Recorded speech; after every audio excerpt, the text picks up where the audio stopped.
Bonjour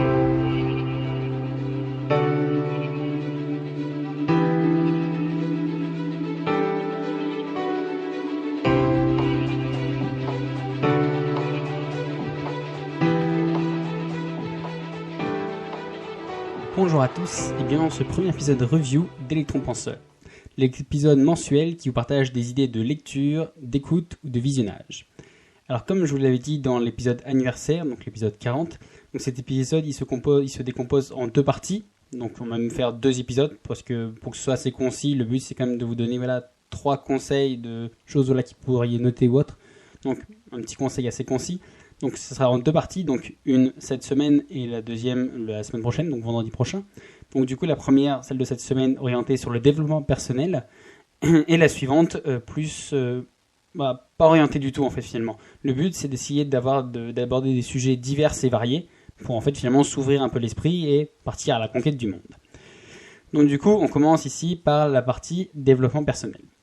Alors, comme je ne pouvais pas commencer ce premier épisode review sans rendre hommage, ni même citer le livre sur lequel Electron Penseur n'existerait tout simplement pas, parce que oui, en fait, je veux dire, il n'existerait pas dans le sens où si j'ai pas lu ce livre, j'aurais pas changé d'esprit, je me serais jamais mis à écouter de podcast, et donc du coup, il me serait jamais venu à l'esprit d'en créer un. À la gueule, je sais même pas que ça existait, je sais même pas. Voilà, c'est vraiment ce livre-là qui m'a fait le déclic.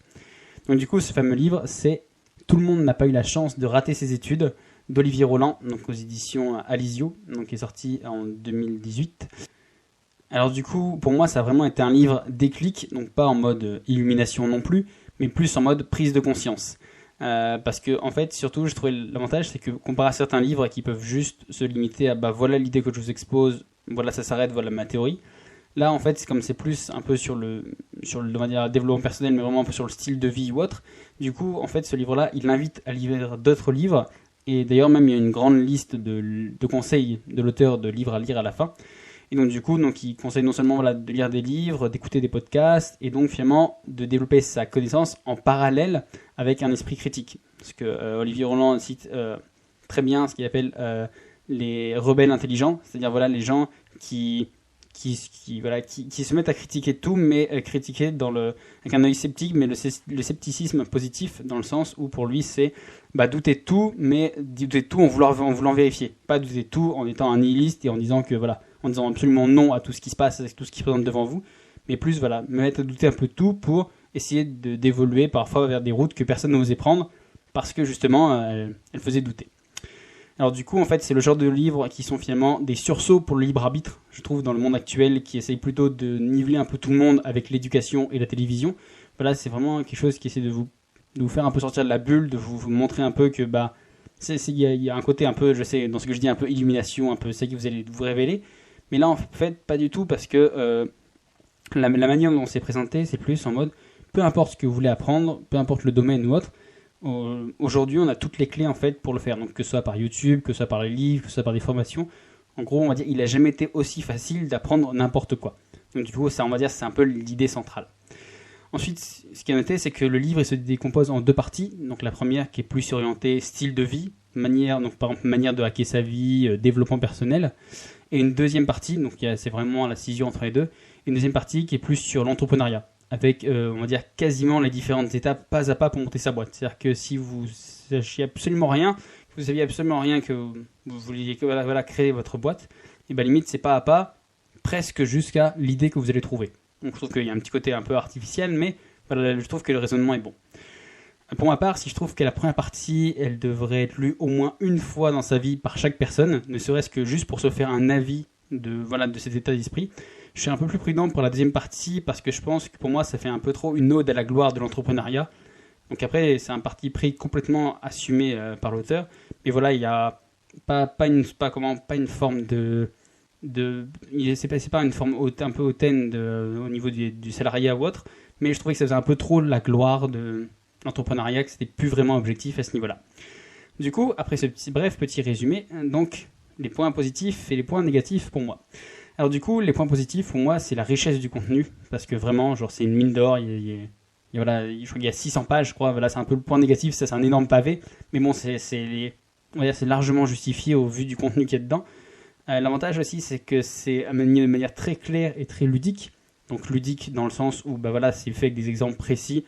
Il n'y a pas besoin d'avoir des bagages ou des prérequis pour comprendre. Je sais pas, comme si c'était un livre de finance ou un livre sur la géographie ou autre, quelque chose qui est hyper pointu. Non, là, comme c'est assez généraliste, on va dire que ça se rapproche plus d'une espèce de vulgarisation assez large. Et du coup, en plus, je trouve que c'est surtout que, même si c'est un gros pavé de 600 pages, en fait, je trouve que c'est beaucoup plus fluide et beaucoup plus facile à lire que la plupart des autres livres de développement personnel qui sont moins grands, dans le sens où, il y a, on va dire, c'est aéré, quoi. Il y a tout le temps des petits chapitres, des petits points.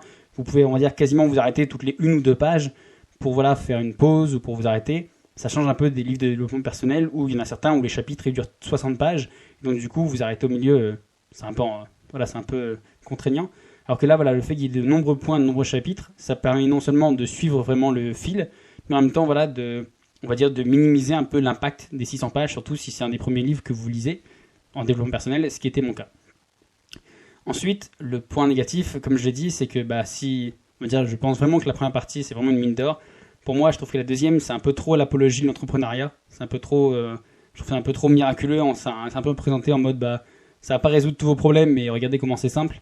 Alors que, non, mais d'ailleurs, c'est la seule chose que je lui reproche un petit peu, c'est d'être tellement positif qu'il en manque un peu d'objectivité. Voilà.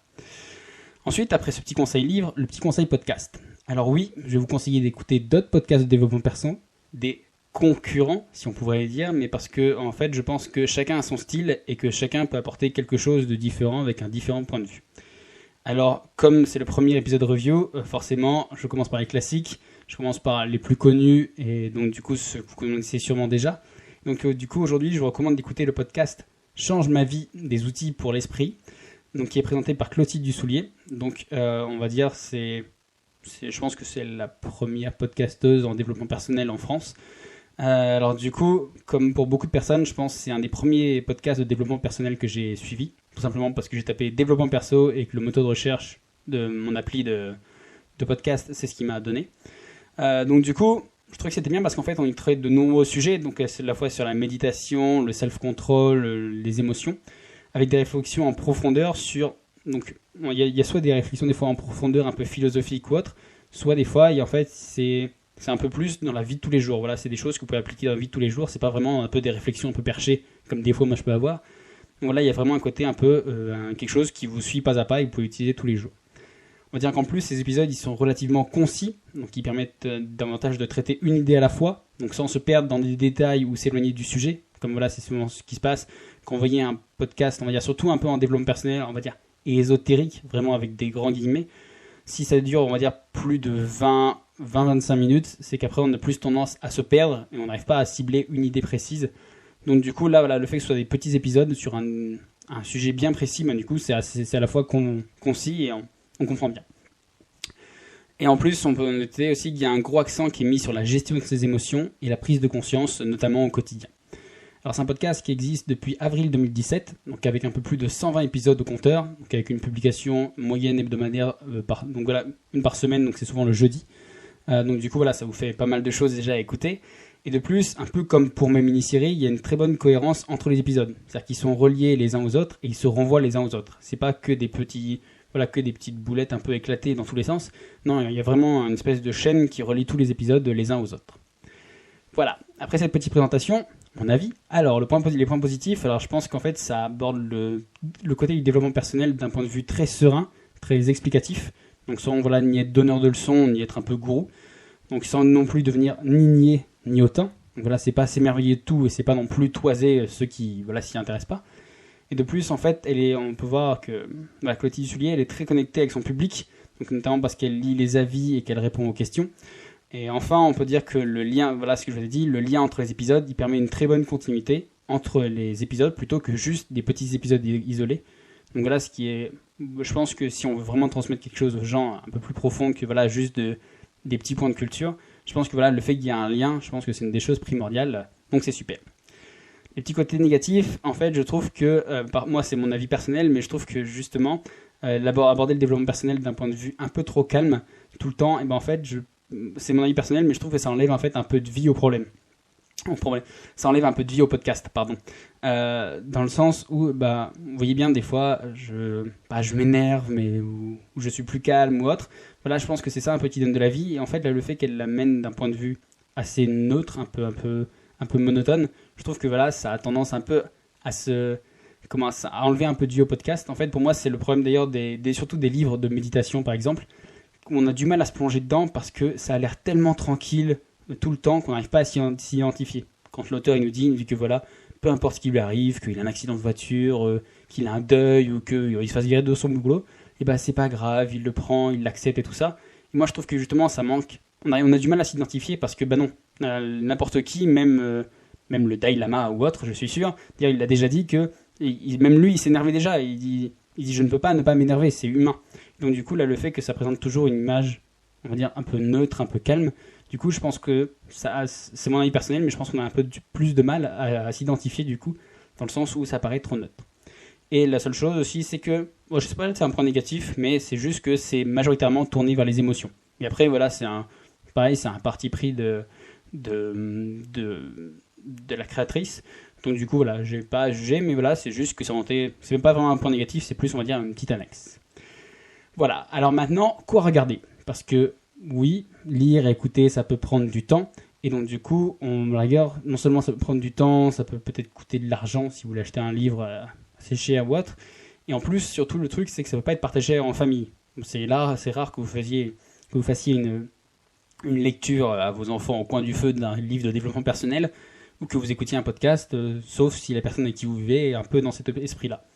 Alors que du coup, un film, c'est ludique, tout le monde peut voir ça, on peut se mettre ça en famille, voilà. Alors, voilà pourquoi moi j'ai pensé que ça pourrait être intéressant de vous conseiller un film, ou un documentaire à regarder. Donc le premier film que je vais vous recommander ici, si vous ne l'avez pas encore vu, vous devez absolument aller le voir, c'est Invictus de Clint Eastwood, qui est sorti en 2009. Donc en fait, c'est un biopic, c'est un film qui raconte une histoire. Il raconte en fait l'histoire vraie de Nelson Mandela, qui est joué par Morgan Freeman, qui tout juste est élu président de l'Afrique du Sud et qui se bat à la fois pour on va dire lutter contre l'apartheid qui vient juste de finir quelques années auparavant, et surtout pour, on va dire, l'illustrer au travers de l'équipe de rugby nationale qui a toujours perdu quasiment toutes les compétitions et où justement la Coupe du Monde elle s'organise chez elle, donc il veut la pousser à gagner pour le symbole fort. Donc du coup on assiste alors à une double démonstration de courage et de détermination, donc de la part de Mandela Morgan Freeman pour essayer de maintenir ensemble ce pays divisé par l'apartheid, et du capitaine des Springboks, donc du coup voilà, qui est l'équipe de rugby, pour mener cette équipe à la victoire. Alors du coup pour moi je pense que c'est une grande démonstration de développement personnel, dans le sens où chacun des deux il part avec un handicap. Donc le capitaine des Springboks parce que voilà, il est dans une équipe qui a toujours perdu, et Morgan Freeman parce que c'est un président noir dans un pays qui était jusqu'à présent raciste. Donc du coup voilà, donc les deux ils sont peu importe ce qu'ils fassent, ils ont toujours des handicaps et il faut toujours qu'ils se battent continuellement contre de multiples épreuves pour triompher. Donc du coup voilà, c'est pas juste un peu comme on voit les grands films, les blockbusters où il y a une catastrophe qui arrive et boum, ils rivalisent en face. Non, là on sent que c'est plus sur le long terme, c'est plus une espèce de travail de longue haleine, et plus il continue, plus ça devient dur, mais il s'arrête pas pour autant. Alors du coup, les petits points positifs et négatifs. Les points positifs, c'est que c'est un chef-d'œuvre. Morgan Freeman, il est juste grandiose en tant que Nelson Mandela. D'ailleurs, Nelson Mandela lui-même, qui à l'époque était toujours vivant, il avait dit qu'il voyait personne d'autre pour jouer ce rôle. Et le fait qu'on sache que tous ces éléments, donc y compris même l'avion à la fin, donc vous verrez, en fait, quasiment tous les éléments du film sont des éléments véridiques. Et donc du coup, ça donne une puissance transcendante et inspirante au film, parce qu'on se dit, c'est pas juste du cinéma, genre c'est la vie de quelqu'un, quoi. Et du coup, pour moi, comme je vous l'ai dit, c'est un merveilleux exemple de persévérance et de dépassement de soi. Les points négatifs, on va dire, à part les matchs qui donnent une partie très intense, surtout à la fin, du coup il y a de très longues périodes de dialogue assez calmes et du coup qui peuvent le rendre le film assez long, sachant qu'il fait quasiment 2 heures et un peu plus. Donc du coup il faut parfois s'accrocher un peu pour pas décrocher, mais voilà, je vous le recommande. Alors voilà, c'était mes recommandations en développement personnel pour le mois de novembre. Donc la semaine prochaine, comme je vous l'ai dit, sortira l'épisode review sur la découverte du monde. Voilà, j'espère que ça vous a plu, j'espère que ça vous a intéressé. N'hésitez pas, si vous avez d'autres suggestions ou autres à partager, on partagera tous ensemble. Voilà, moi je m'arrête là et je vous dis déjà à mercredi pour l'épisode d'Electron Penseur, et puis sinon à vendredi prochain pour le prochain review. Très bonne journée, ciao!